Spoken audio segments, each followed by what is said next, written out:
केशवने राधाचा photo आईसमोर ठेवला आणि म्हणाला, मला ही मुलगी पसंत आहे, असा म्हणून तो निघून गेला. केशवच्या आईने मालतीने राधाचा फोटो पाहिला. बोलक्या डोळ्यांची आणि गोल चेहऱ्याची राधा तिलाही पसंत पडली.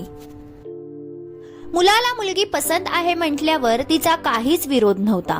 तिने संमती दर्शवली आणि दुसऱ्याच दिवशी राधाच्या घरच्यांशी भेटले. राधाचा स्वभाव मालतीच्या मनात बसला.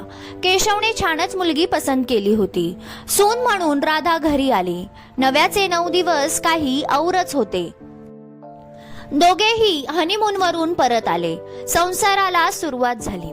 राधा चांगल्या कंपनीत कामाला होती आणि केशव सुद्धा मोठ्या मल्टीनॅशनल कंपनीत कामाला होता. राधा खरं तर केशव सोबत खूप सुखात होती. फक्त एक गोष्ट तिला खटकत होती, ती म्हणजे मालती आणि केशवचे नाते. हे अगदी अबोल होते. दोघेही काम असेल तरच एकमेकांशी बोलायचे, ते सुद्धा अगदी हो किंवा नाही ह्याच भाषेमध्ये. एक दिवस तिने केशव समोर हा विषय काढला. केशव, तू आई सोबत मन मोकळेपणाने बोलत का नाहीस? मी तुम्हा दोघांना आल्यापासून पाहते आहे, तुम्ही अगदी कामापुरतं बोलता. तुझ्या वडिलांनंतर आईनेच तुझी जबाबदारी घेतली. पुढे काही राधा बोलणार तोच केशवने राधाकडे रागाने पाहिले.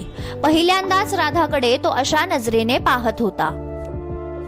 नेहमीच प्रेम करणारा केशव आज आपल्याकडे असा का पाहत आहे, तिला जरा आश्चर्य वाटलं. तो तिला म्हणाला, राधा, हा विषय काढला आहेस तो पहिल्यांदाच आणि शेवटचा. याच्या पुढे पुन्हा हा विषय काढू नकोस. तू हा विषय काढला नाही तर बरं होईल, आपल्या नात्यासाठी आणि आपल्या भविष्यासाठी. हे राधाला त्याचे बोलणे काही पटले नाही, पण त्याचा राग पाहून ती गप्प बसली. ती पुढे काही बोललीच नाही. मनात प्रश्न सतावत होता, आईशी असे वागणे का हा असा वागतो? विचारांनी मनात धुमाकूळ घातला होता. एकत्र कुटुंबात वाढलेली राधा, तिला तर माणसं हवी हवीशी वाटत होती आणि मुळात तिचे आणि तिच्या आईचे नाते इतके खोलवर होते की आजही ती तिच्या आईला घट्ट बिलगून झोपायची. आईशी बोलताना अगदी लहान मुलीसारखेच बोलायची. पण इथे मात्र केशव आणि त्याच्या आईचे नाते फारच विरुद्ध होते. विरोधाभासच म्हणा. तिला काही कळत नव्हते, पण आता ह्या प्रश्नाचे उत्तर तरी कसे आणि कोठून शोधावे हेही तिला कळत नव्हते. बरं, सासूशी बोलायला जावं तर त्याही खरं सांगतील की नाही जरा तिला शंकाच होती. तिला कळत नव्हतं की कोणाशी हे आपण बोलावं. राधाचे काम तसे चांगले चालू होते. हुशार होती, उच्च शिक्षित होती. ऑफिसमध्ये तिचा दिवस कसा बसा निघून जायचा. तिला असाही वेळ नसायचा. पण घरी गेली की तिला तोच प्रश्न डोक्यात सतावत होता. कारण की जिथे मालती म्हणजेच केशवची आई असेल तिथे केशव यायचा नाही. पहिल्या सणानिमित्त राधा माहेरी गेली. राधा खुश तर होती, पण मध्येच तोच विचार डोकावायचा की का बरं केशव आणि आई एकमेकांशी दिलखुलासपणे बोलत नाहीत. आई मुलाचे नाते असे का? काय आहे कारण हे तिला जाणून घ्यायचे होते. तिचा पडलेला चेहरा तिच्या आईच्या नजरेतून सुटला नाही. तिच्या आईने एक दिवस तिला विचारले असता तिने सासरी असलेली परिस्थिती सांगितली. आई, मी तर खुश आहे. केशव मला प्रेम देतो आणि माझी सासू सुद्धा मला प्रेम करते. पण मला एक गोष्ट ती प्रकर्षाने जाणवते, म्हणजे त्या दोघांमधील नाते जसे आई आणि मुलाचे असते तसे मला जाणवतच नाही. दोघेही एकमेकांशी कामापुरतच बोलतात. मला असं वाटतं काहीतरी नक्कीच दोघांमध्ये बिनसले आहे. आणि मी केशवला हे विचारण्याचा प्रयत्न केला, पण त्याने विषय टाळला. मला समजत नाही की मला याचे उत्तर कसे सापडेल. तेव्हा तिच्या आईने तिच्या डोक्यावर हात ठेवला आणि म्हणाली, आई आणि मुलामध्ये काहीतरी झाले असेल. त्याच्यामुळे तू काळजी करू नको. थोड्या दिवसाचा अबोला आहे. सर्व काही व्यवस्थित होईल. त्यामुळे तू चिंतित राहू नको.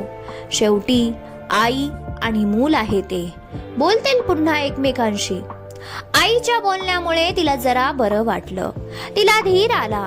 ती पुन्हा आईला म्हणाली, खरंच आई सगळं होईल ना व्यवस्थित? हे नेहमीसाठी तर नसणार ना? आई म्हणाली, तसं काही नसतं ग. थोड्या दिवसाचा अबोला हा कुठल्या कुठे निघून जाईन. शेवटी काय, आई आणि मुलगा एकमेकांशिवाय राहू शकतात का? असं बिलकुल नाही. तू काळजी करू नको आणि बिलकुल चिंता करू नको. सगळं काही व्यवस्थित होईल. तूही खुश राहा आणि तुझ्या घरच्यांनाही खुश ठेवण्याचा प्रयत्न कर. आईमुळे राधा जरा सुखावली तर होती आणि ती अपेक्षाही करत होती की सर्व काही व्यवस्थित होऊन जाऊ दे. काही भांडण किंवा वादविवाद असेल तर दोघांमधील रुसवा फुगवा निघून जाऊ दे. ती पुन्हा सासरी आली. केशव आणि मालतीमध्ये असे काय झाले की दोघे एकमेकांशी नीट बोलत नव्हते. तिने केशवकडे या बाबतीत विषय काढला तेव्हा त्याला राग आला. राधाला यापाठी काय आहे हे जाणून घ्यायचे होते. एक दिवस केशव ऑफिसच्या पिकनिक निमित्त बाहेर गेला होता. घरी राधा आणि मालती होत्या. राधाच्या मनात आज पुन्हा तोच विषय घोळत होता. मालतीकडे विषय काढावा की नाही. त्या तंद्रीत असतानाच मालती तिच्या जवळ आली. एका भल्या मोठ्या बॅग मध्ये खूप साऱ्या वस्तू होत्या. राधाने लगेच ती बॅग हातात घेतली आणि तिने मालतीला त्याच्यात काय आहे विचारले. मालती तिची पाठ थोपटतच म्हणाली, अगं तुलाच दाखवायला आणल्या आहेत वस्तू, सांगते काय आहे. मालतीने बॅग उघडली आणि राधा कुतूहलाने पाहू लागली. एक एक करून मालती त्याच्यातील वस्तू काढू लागली. त्या बॅग मध्ये जुने पुराणे अल्बम होते. छोट्या मोठ्या वस्तू होत्या. भरपूर काही सामान होतं. मालतीने राधावर एक नजर फिरवली. हातामध्ये एका लहान मुलीचा फोटो होता आणि तो राधा समोर ठेवून विचारले, ओळखलंस का राधा? राधा फोटो कोणाचा आहे ते निरखून पाहू लागली. राधा मनातल्या मनात अंदाज बांधू लागली. तिने थोडा विचार केला आणि म्हणाली, हा फोटो तुमच्या लहानपणीचा आहे का? मालतीला यावर हसू आले. ती खूप जोर जोरात हसायला लागली. मालती स्वतःचं हसू आवरत तिला म्हणाली, अगं हा केशवचा फोटो आहे. ज्यांना मुली नसतात ना त्या आया आपल्या मुलांवर असे एक एक प्रयोग करतात बघ. मीही त्यातलीच एक. राधाला तर विश्वासच बसत नव्हता की हा केशवचा फोटो आहे. किती गोड दिसत होता. झालरवाली फ्रॉक, डोळ्यात काजळ, गळ्यामध्ये मोत्यांची माळ, पायात पैंजण. किती सुंदर सजवलं होतं. वाटतच नव्हता की तो केशव आहे. तिने पुन्हा फोटो हातात घेतला. लगेच स्वतःच्या फोन मध्ये त्याचा फोटो काढला. तिने विचार केला, आल्यावर ती केशवला त्याचाच लहानपणीचा फोटो दाखवेन. मालतीने केशवच्या अनेक आठवणी जपल्या होत्या. तो लहान असताना त्याने घातलेलं पैंजण, केशवचे लहानपणीचे झबले, लंगोट, दुपटी, त्याचा छोटासा गॉगल, अगदी तो पहिल्या दिवसाचा होता तेव्हापासूनची अनेक छोटी छोटी कपडे बघून राधाला तर खूपच कौतुक वाटलं. किती तन्मयतेने सर्व काही मालतीने जपलं होतं. राधा सर्व काही डोळे भरून पाहत होती. राधा मालतीला म्हणाली, आई खरंच तुम्ही किती ग्रेट आहात. केशवच्या इतक्या लहान सहान गोष्टी तुम्ही अजूनही जपल्या आहेत. खरंच तुमचं फार कौतुक वाटतं मला. मला तर आज माझ्या आईचा राग येतो आहे, कारण माझ्या आईने एकही अशी गोष्ट ठेवली नाही. केशव इज सो लकी की त्याला तुमच्यासारखी आई आहे. राधाच्या तोंडातून हे वाक्य ऐकताच मालतीचा चेहरा उतरला. तिने विषय टाळला आणि म्हणाली, चल मला जरा बाहेर जायचं आहे. आपण नंतर कधीतरी पुन्हा या गोष्टी बघू. प्रत्येक वस्तूची कहाणी आहे बघ. मालती उठून जाणार तोच राधा म्हणाली, आई मी ही बॅग माझ्याकडे ठेवू का? मालतीने हसतच तिच्याकडे पाहिले आणि म्हणाली, ठेव पण जपून ठेव. मालती निघून गेली आणि इथे राधा त्या सर्व एक एक वस्तू पाहू लागली. तिला त्याच्यामध्ये एक वही दिसली. त्या वहीमध्ये पान चाळत असताना एक पान अलगद खाली पडलं. ते पान होतं केशवने लिहिलेलं त्याच्या आईसाठी पत्र. इयत्ता 3रीत असताना त्याने ते आईसाठी पत्र लिहिलं होतं. राधा ते पत्र अधाशासारखं वाचू लागली. प्रिय आई, तू किती चांगली आहेस. तू माझी, बाबांची किती काळजी घेतेस. तू जगातली सगळ्यात सुंदर आई आहेस. तू आमच्यावर खूप प्रेम करते, नेहमीच माझ्याकडे लक्ष देते. बाबांचीही तू खूप काळजी घेतेस.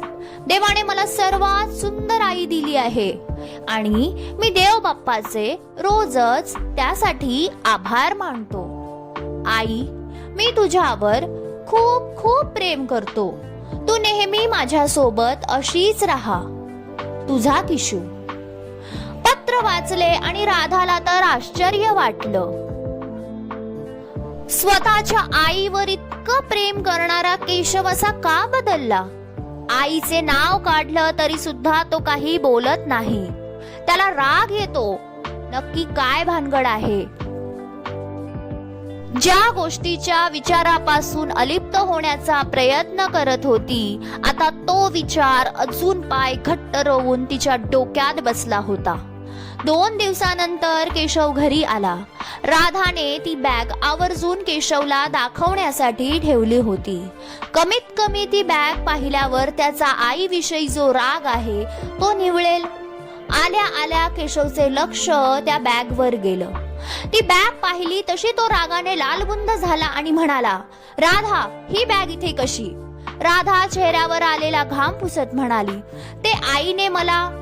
केशव रागात म्हणाला, हे काय तुला किती वेळा सांगितलं. प्रत्येक वेळी आई आई करत नको जाऊ.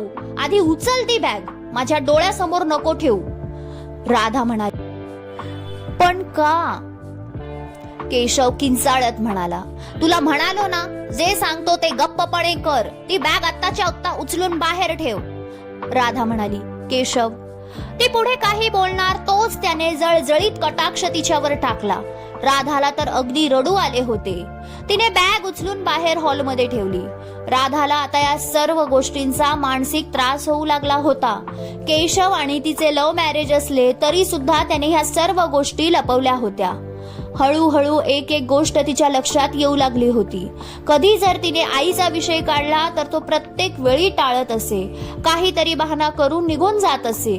आता सर्व काही प्रकरण तिला कळत होतं. राधाच्या आईने तिची समजूत काढली होती की काहीतरी भांडण वादविवाद असतील आणि थोड्या दिवसात सगळं काही निवळेल. पण आता ती समजून गेली ही छोटी मोठी गोष्ट नक्कीच नाही. नक्कीच मोठं कारण असावं. पण आता हे कारण कुठून कसं कळणार याची ती चातकाप्रमाणे वाट पाहत होती. बॅग पिकनिक वरून आल्यावर जेव्हा केशवने पाहिली तेव्हा त्याला प्रचंड राग आला. ताबडतोब ती बॅग त्याने राधाला बाहेर ठेवायला सांगितली. राधाचं कोडं वाढत जरी असलं तरी तिला केशववर प्रचंड राग येऊ लागला होता. का तो मला सर्व गोष्टी विश्वासाने सांगू शकत नव्हता का. लग्नाची बायको ना मी. मग हे सर्व काय चालू आहे. रात्री राधा या अंगावरून त्या अंगावर होत होती. तिला झोपच येत नव्हती.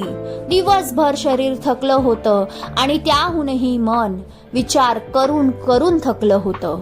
केशव सुद्धा जागाच होता. तो चलबिचल झाला होता. त्याच्या सुद्धा डोळ्यामध्ये आज खूप वर्षानंतर पाणी होतं. खरं तर त्याला सुद्धा आपण चुकीचं वागतो आहोत. आपण राधाला सर्व काही सांगावं असं वाटत होतं. पण कोणती गोष्ट अडवत होती. त्याने राधाच्या कमरेवर अलगद हात ठेवला. नेहमीच राधा त्याला प्रेमाने प्रतिसाद द्यायची. पण आज तिने ठरवलं होतं बिलकुल त्याच्याकडे बघणार सुद्धा नाही. केशवने तिला स्वतःकडे ओढण्याचा प्रयत्न केला पण ती जरा सुद्धा जागची हलली नाही. केशवला कळलं होतं राधाला राग आला आहे आणि का नाही येणार. राग येणं साहजिक होतं.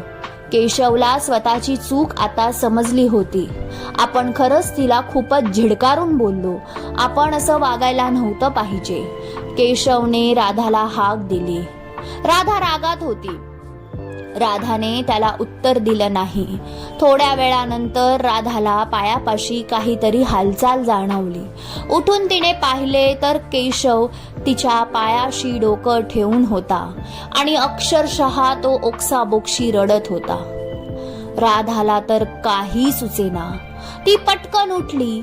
तिने त्याचा हात पकडला आणि म्हणाली, केशव हे काय करतोय? सोड माझे पाय. केशव तरी सुद्धा रडतच होता. राधा त्याच्या डोक्यावर हात फिरवत म्हणाली, केशव काय झाले? केशवने भरलेल्या डोळ्याने तिला पाहिलं. केशवचा कंठ दाटून आला. आवंड्या गिळत तो बोलू लागला. राधा जाऊन त्याच्या बाजूला बसली. राधा, मी खरंच मनापासून प्रेम केलं तुझ्यावर आणि म्हणूनच लग्न केलं. आणि मला माहित आहे की मी माझ्या आईशी का आणि कसा वागतो. पण काही गोष्टी अशा असतात की ज्या अक्षरशः स्वतःपासूनही लपवाव्या लागतात.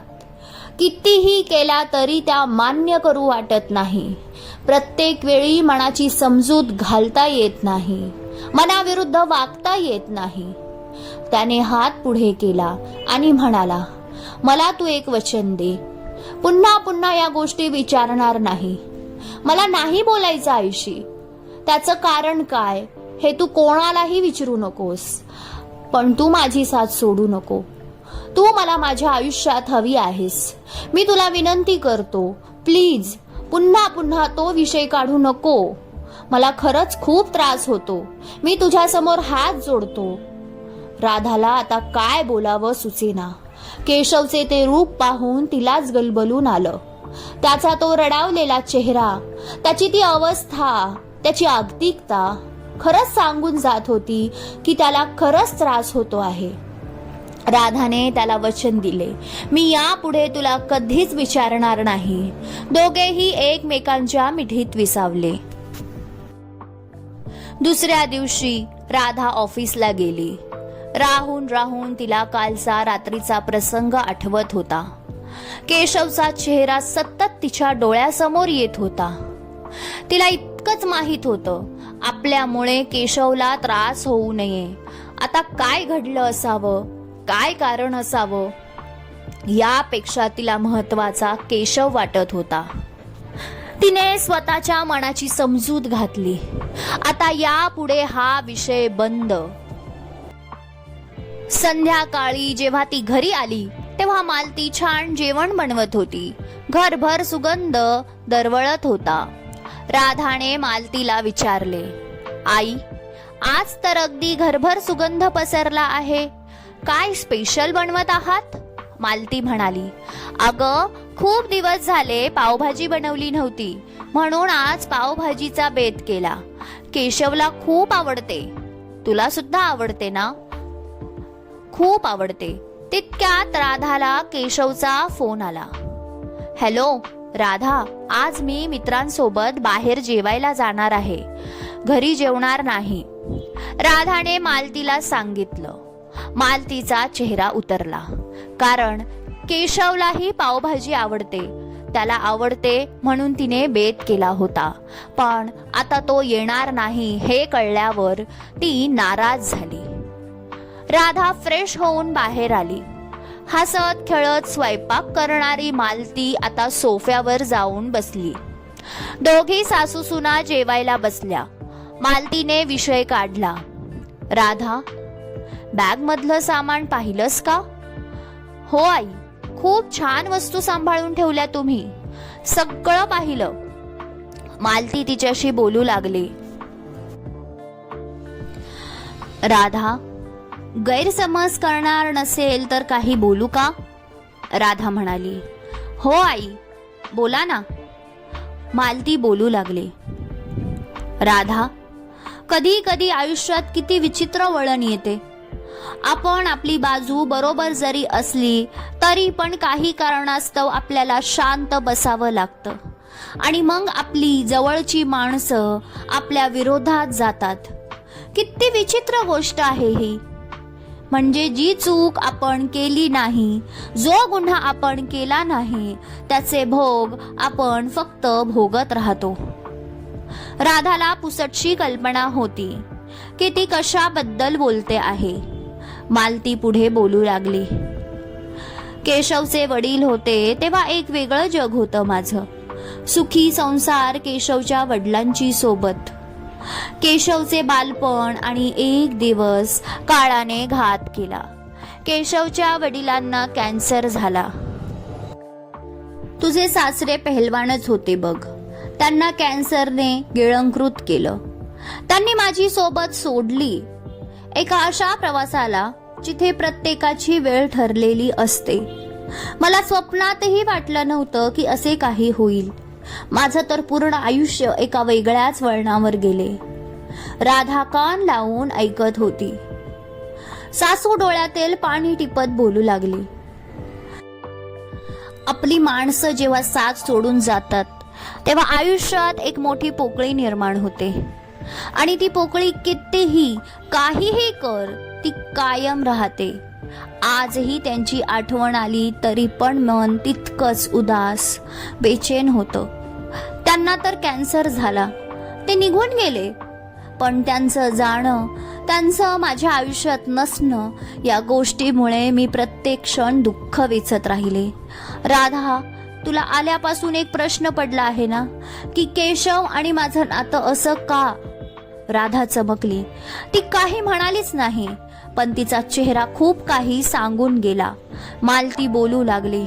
बरोबर ना राधा, मी बरोबर बोलते आहे ना? मला माहित आहे जसं तुझ्या आईचं तुझं नातं आहे, इतर मुलांचं त्यांच्या आईशी नातं आहे, तसं माझं केशवशी नातं का नाही? या प्रश्नाचे उत्तर तू आल्यापासून शोधत आहे आणि तू केशवलाही याबाबत विचारलं आणि मला माहित आहे तो काहीच बोलणार नाही. राधाने केशवला रात्रीच वचन दिलं होतं. खरं तर तिला विचारावं असं वाटत होतं. सांगा मला कारण काय झालं आहे. तुर्तास तिने फक्त ऐकण्याची भूमिका घेतली होती. राधा, मी पण तुला एकच सांगेन, वेळ आली की सगळ्या प्रश्नांची उत्तरं आपोआप भेटतील, तुलाही आणि त्यालाही. राधा, खऱ्या गोष्टी ज्या असतात त्या उशिरा का होईना त्या बाहेर नक्कीच येतात. सूर्यासारख्या प्रखर असतात. पण आता मी पण वाट पाहून थकले आहे. माझे डोळे मिटण्याच्या आधी सत्य समोर यावं हीच इच्छा. मी पण त्या एका दिवसाची वाट पाहते आहे. असो, कधी ना कधी सत्य समोर येईल. आई, असे काही बोलू नका. तुम्ही मला हव्या आहात. मालती राधाचे वाक्य ऐकून सुखावली. चेहऱ्यावर हास्याची लकेर आली. मालती म्हणाली, नाही ग, मी इतक्या लवकर सोडून जाणार नाही. अजून तर नातवंडांचे चेहरे पाहिले नाही. राधा लाजली. मालती सुद्धा तिच्या चेहऱ्याकडे पाहून हसू लागली. मालतीने घड्याळाकडे पाहिलं. उशीर झाला होता. तू जेवून घे, तू पण थकली असशील. असेही उद्या तुला कामाला जायचे आहे ना? मालती बाहेर शतपावली करायला निघून गेली. राधाला एक गोष्ट मात्र जाणवली. मालती जे काही बोलत होती त्यामध्ये सच्चेपणा होता आणि एक आई कधीच खोटं बोलत नाही. एक स्त्री म्हणून ज्या वेदना ती राधाला सांगत होती त्या राधाच्या मनापर्यंत पोचल्या होत्या. राधाने देवाकडे मनोमन हात जोडले आणि प्रार्थना केली, हे देवा, जे काही असेल सत्य ते लवकरात लवकर समोर येऊ देत आणि केशवचे डोळे उघडू दे. राधासाठी तो काळ खूप कठीण होता. ज्या घरामध्ये सुखी संसाराचं स्वप्न बघून आली होती तिला असं काही अनुभवायला मिळेल स्वप्नातही वाटलं नव्हतं. मालती तिला म्हणाली, सत्य हे तळपत्या सूर्यासारखं प्रखर असतं. उशिरा का होईना ते सर्वांसमोर कधी ना कधी येतच येतं. राधालाही आता पूर्णपणे विश्वास बसला होता. आता हे सत्य कसं बाहेर येणार त्याची ती वाट पाहत होती. तिने स्वतःच्या मनाला इतकं समजावलं होतं की आपणही तोपर्यंत स्वतःचा तोल ढळू द्यायचा नाही, आपण काहीही झालं तरी केशवचे वचन तोडायचं नाही आणि मालतीला देखील काही बोलायचं नाही. ती ह्या गोष्टीवर ठाम राहिली होती. राधा आणि मालतीचे सासू सून म्हणून नाते खूप बहरले होते. राधा समजदार होती, मनमिळाऊ होती आणि मालती देखील तिला सून नव्हे तर मुलगी म्हणूनच जीव लावत होती. वर्ष लोटले आणि राधाला आई होण्याची चाहूल लागली. प्रेग्नन्सी किटवरच्या 2 गुलाबी रेषा पाहून तिच्या डोळ्यातून अश्रुधारा येऊ लागल्या. केशवही प्रचंड खुश झाला. राधा मालतीकडे गेली आणि आई होण्याची बातमी दिली. मालतीने देवापुढे साखर ठेवली, तिला भरभरून आशीर्वाद दिले. केशव सुद्धा बाबा होणार म्हणून आनंदाने उड्या मारू लागला. तो इतका आनंदित होता की त्याने जाऊन आईला मिठी मारली आणि म्हणाला, आई, आता मी बाबा होणार. क्षणभर मालती आणि राधा दोघीही केशवची प्रतिक्रिया पाहून खुश झाल्या. तेव्हाच केशवला आनंदाच्या भरात आपण आईला मिठी मारली हे लक्षात आले आणि तो पटकन पाठी सरकला. मालतीला खूप भरून आले. किती वर्षानंतर आज केशव प्रसन्नपणे बोलला होता. राधाही तितकीच खुश झाली. ती सुद्धा ते दृश्य पाहून मनोमन देवाला आभार मानू लागली. बाळाच्या चाहुलीनेच घरामध्ये किती आनंददायी वातावरण पसरले होते. आता बाळ येणार या विचारात राधा राहू लागली. मातृत्वाचा सोहळा अनुभवू लागली. मालती तिचे सर्व डोहाळे पुरवू लागली. केशवच्या वेळेला जशी तिने स्वतःची काळजी घेतली होती तशीच ती राधाला अनेक गोष्टी समजावून सांगू लागली. राधा तर बाळाचे आगमन कधी होते आहे याचीच वाट पाहू लागली. बाळाची लहान पावलं घरभर फिरतील आणि मालतीलाही आजी होण्याचे वेगळे सुख मिळेल ही जाणून होती. बघता बघता 9 महिने कसे सरले कळालेच नाही आणि राधाने एका गोंडस परीला जन्म दिला. राधाचे आई वडील बहीण सर्वजण बाळाला बघण्यासाठी आले होते. मालती देखील नातीला पाहून प्रचंड खुश झाली. केशवने ही बातमी आपल्या लाडक्या आत्याला सांगायला फोन केला तर आत्या तिथून रडू लागली, कारण सकाळी तिच्या नवऱ्याचा माधवचा अपघात झाला होता आणि ते सगळे दवाखान्यात होते. तिने केशवला लवकरात लवकर हॉस्पिटलमध्ये येण्याची विनंती केली. ह्या बाबतीत केशव राधाला काहीही बोलला नाही. आत्ताच तिला अपघाताविषयी सांगणे योग्य वाटले नाही. ऑफिसमध्ये महत्वाचं काम आहे असं सांगून तो निघून गेला. त्याचा त्रासिक चेहरा मालतीच्या नजरेतून सुटला नाही. तिला जरा शंका आली म्हणून ती सुद्धा त्याच्या पाठी गेली. आपण त्याला दिसू नये म्हणून तिने खूप खबरदारी घेतली होती. तो एका हॉस्पिटलमध्ये गेला. ती सुद्धा त्याच्या पाठी गेली. खरं तर त्याची आत्या कमला आणि मामा माधव हे दोघेही त्याला खूप प्रेम करत होते. आई जेव्हा कामाला जायची तेव्हा त्यांनीच सांभाळ केला होता. बरेच दिवस झाले माधवची काहीच खबर नव्हती. मुलांची लग्न झाल्यावर ते बाहेर गावी गेले होते. ते कायमचे. इथे कधी आले ह्याचीही खबर नव्हती. आज अचानक मामाचा अपघात झाल्याचे कळतात केशवला राहवले नाही. हॉस्पिटलमध्ये गेल्यावर त्याची आत्या कमला त्याला धरून खूप रडू लागली. केशवने तिला धीर दिला आणि म्हणाला, आत्या, रडू नको, होतील मामा ठीक. तू काळजी करू नको, सगळं काही व्यवस्थित होईल. मामाला काही होणार नाही. त्याला कळले की मामाचे दोन्ही पाय अपघातात गेले आहे. आत्या म्हणाली, केशव, नियतीचे भोग सारे. पेरले ते उगवले बघ. शेवटी नियतीचा फेरा असाच असतो ना. केशवला काही कळेना. तो प्रश्नार्थक चेहऱ्याने आत्याला बघू लागला. केशव तिला म्हणाला, आत्याचे काय म्हणते आहेस तू? माझ्या इतक्या प्रेमळ मामापाठी कसले भोग आहेत? सांग मला, काय झाले ते?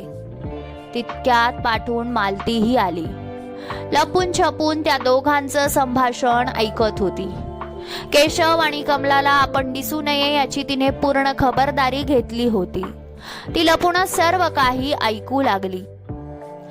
आत्या म्हणाली, केशव, तुझे वडील म्हणजे माझा मोठा भाऊ मनोज दादा, त्याने मला खूप लाडाकोडात वाढवलं. माझ्या आई बाबानंतर माझा भाऊ माझ्यासाठी सर्वस्व होता. त्यानंतर मला माधवशी लग्न करायचे होते, म्हणून त्याने लग्नही लावून दिले. सुरुवातीचे दिवस खूप सोनेरी होते, पण नंतर मला कळलं की ज्या माणसावर मनापासून प्रेम केलं त्याला बायकांचा नाद आहे. पण आता पदरी 2 मुलं झाल्यावर इतकं सगळं माहीत असून देखील मला त्याला सोडण्याचे धाडस होईना. माझ्यात ती शक्तीच नव्हती. विरोधात जाऊन स्वतंत्र अस्तित्व निर्माण करायला जमलं असतं, पण माझ्यातील भीतीने मला ते करू दिलं नाही. त्यानंतर एक दिवस मला कळलं, दादाला कॅन्सर झाला आहे. कोलमडून गेले. भाऊ एकच आधार होता.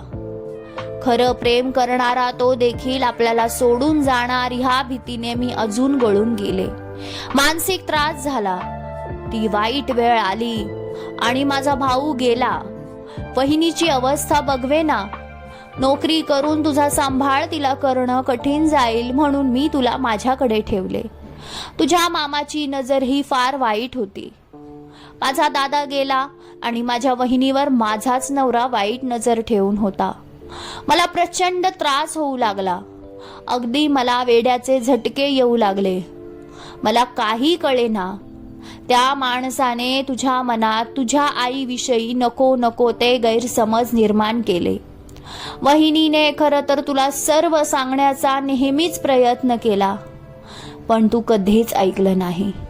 कसं ऐकणार? तुझ्या मामाचे दुहेरी वागणं तुझ्या लक्षात कसं येणार? तो तुझ्याशी प्रेमाने बोलायचा. तू फसला त्याच्या जाळ्यात केशव. केशव रागातच म्हणाला, आत्या, मला ते काही माहित नाही.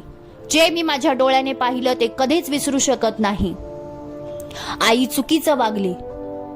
आत्या पुढे बोलू लागली, केशव, चूक वहिनीची नव्हतीच. चूक होती माझ्या नवऱ्याची, माधवची.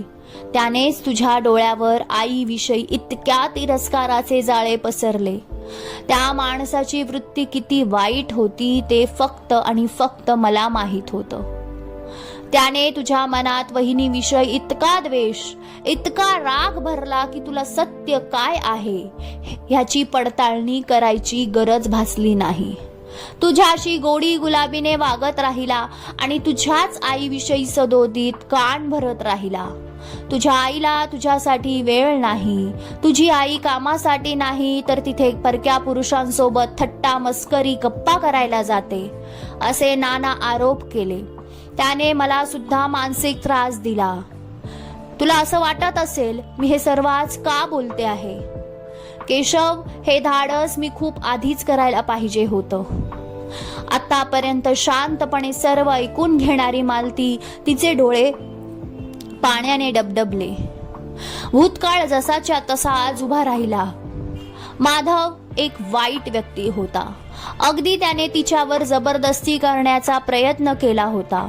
तिने प्रतिकार केला. तिने त्याला बिलकुल भाव दिला नाही, म्हणून तो नको ते काम करत राहिला.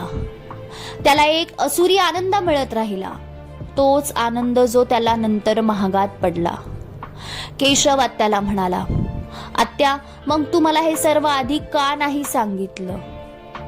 खरंच हे तुला सांगायला हवं होतं, पण त्याने माझ्या मुलांची शपथ घातली. अक्षरशः तो म्हणाला, ही बाई माझ्या जाळ्यात येत नाही. थांब, आता तिच्या मुलाच्या मनात हिच्याविषयी मी विष कालवतो.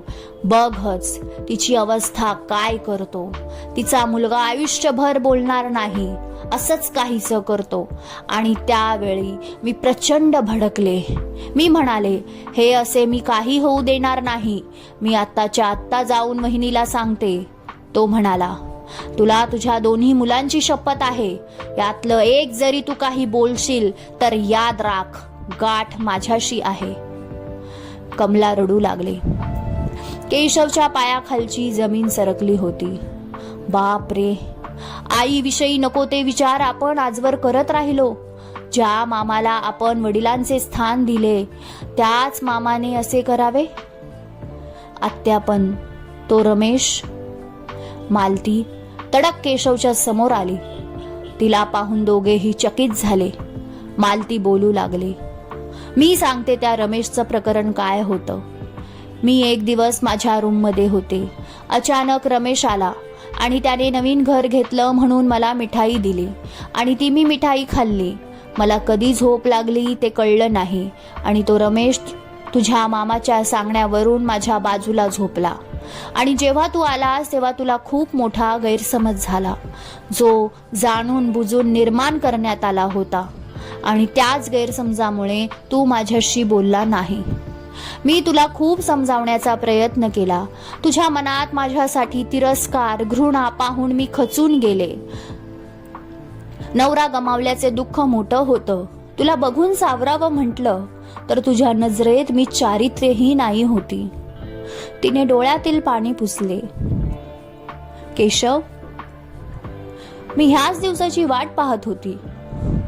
माझ्याविषयी असलेला गैरसमज कधी ना कधी दूर होणार हे माझ्या मनाला माहीत होतं. आणि आज तुझा गैरसमज दूर झाला. तुझी आई चुकली नव्हती. चूक होती त्या विकृत बुद्धीची, ज्या विकृत बुद्धीने तुझ्या डोळ्यासमोर नको नको ते भ्रम निर्माण केले आणि तू त्यास बळी पडला. केशव स्तब्ध झाला. कानात कोणीतरी गरम तेल ओतावे असे झाले. त्याने आईच्या पायाला घट्ट पकडले आणि ओक्साबोक्शी रडू लागला. आई, मला माफ कर. चारित्र्यहीन म्हणून माझ्या नजरेत तुझं जे स्थान होतं ते आजवर राहिलं आणि तो राग, तो द्वेष तुझ्यावर काढत राहिलो. मी हे काय करून बसलो आई? मी काय करून बसलो? देव सुद्धा मला माफ करणार नाही. मालतीच्या डोळ्यातून घळाघळा अश्रू येत होते. कमलाही पुढे सरसावली. ती हात जोडत म्हणाली, माफ कर वहिनी, मी काहीच करू शकले नाही. पण आज असं वाटत आहे त्या विकृत माणसाची शपथ मी मोडायला हवी होती. मी पण तुझी दोषी आहे. देव मला नरकातही जागा देणार नाही. मालतीने तिचे दोन्ही हात पकडले आणि म्हणाली, दोष तुझा नाही, तुझ्यावर ओढावलेल्या परिस्थितीचा होता. एक स्त्री म्हणून मी समजू शकते तुझ्या भावना. केशव म्हणाला, आई, मला माफ कर. तो उठला. त्याने आईला घट्ट मिठी मारली. आई, खरंच मला माफ कर. चूक माझीच आहे आई. मी तुझा गुन्हेगार आहे. मालतीने त्याच्या डोक्यावरून हात फिरवला आणि म्हणाली, केशव, आता ह्यापुढे गैरसमज निर्माण होऊ देऊ नकोस. तुझ्या डोळ्यात माझ्याविषयी तिरस्कार पाहू शकत नाही. मी हात जोडते तुझ्या पुढे. आता मी खूप थकले आहे केशव. केशवने आईला घट्ट मिठी मारली. आई, नाही आई, आता कसलेही गैरसमज नाही. हा केशव आता आईविषयी गैरसमज करणार नाही. आई, चूक तुझी नव्हती आणि तरीही तुला त्रास देत राहिलो. माफ कर आई, माफ कर. केशवला राधाचा फोन आला आणि म्हणाली, अहो कुठे आहात तुम्ही? आई देखील कुठेतरी निघून गेल्या आहेत. मी आणि परी तुमची वाट बघत आहोत.